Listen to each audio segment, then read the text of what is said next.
রাস্তায় শুয়ে পেটে হাত দিয়ে পিটুনির অভিযোগে নিস্তেজ হয়ে সে কি অভিনয়। বাংলাদেশের ক্রিকেটাররা যখন মাঠের খেলায় ব্যস্ত তখন টাইগার রবি নাটকে রত। না, অস্কার পাননি বটে, কিন্তু বাংলাদেশের নাম ডুবিয়ে ভারত থেকে হয়েছেন বিতাড়িত। মেডিকেল ভিসায় খেলা দেখতে যাওয়া, স্পন্সর কোম্পানির প্রচারণা, ভুয়া অভিযোগ তোলা, এসব ইস্যুতে ভারতে 5 বছরের জন্য নিষিদ্ধ হবার মুখে এই তথাকথিত টাইগার ফ্যান। কিন্তু প্রশ্ন হলো, এসব ভুইফোর টাইগার কোথা থেকে এলো? কেনই বা এরা মিথ্যার আশ্রয় নেন? কাদের আশকারায় এরা মাথায় চড়ে দেশের নাম ডোবাচ্ছেন? সব প্রশ্নের উত্তর আজ মেলানো হবে। 2022-এর সেপ্টেম্বর বাংলাদেশ দল সংযুক্ত আরব আমিরাতে যাবার সময় এভাবেই এয়ারপোর্টে হাজির হয়েছিলেন টাইগার মনির।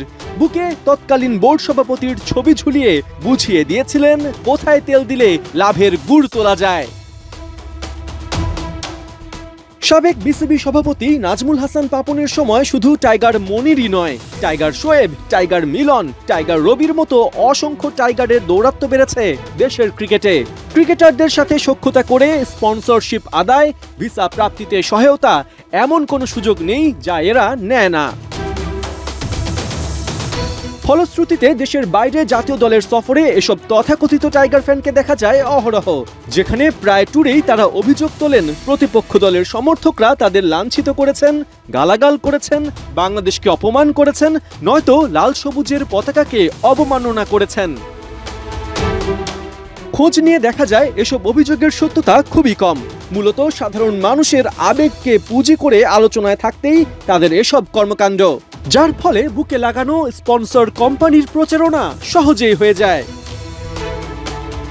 প্রায় দেখা যায় বিভিন্ন মিডিয়া হাউস, কর্পোরেট সংস্থা কিংবা ডিজিটাল ব্যাংকিং প্রতিষ্ঠান এদের স্পন্সর করে থাকে, কিন্তু পরবর্তীতে এদের কর্মকাণ্ডের কোনো মূল্যায়নই করে না, যার ফলে এদের গুজবের কারবারও চলে বহাল তবিয়তে, সাথে ছড়ায় প্রতিপক্ষ দেশ নিয়ে নেতিবাচকতা।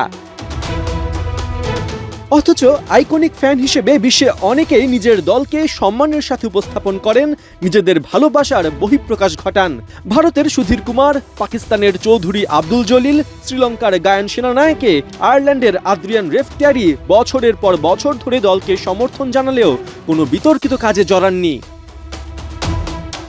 ক্রিকেট অঙ্গনে তাই প্রশ্ন উঠেছে, এসব তথাকথিত টাইগারের দৌরাত্ম্য বন্ধে বিসিবি কেন পদক্ষেপ নিচ্ছে না? বিভিন্ন দেশে অনৈতিক কাজে সমর্থকদের স্টেডিয়ামে নিষিদ্ধ করার রীতি থাকলেও বাংলাদেশে ঘটে উল্টো ঘটনা।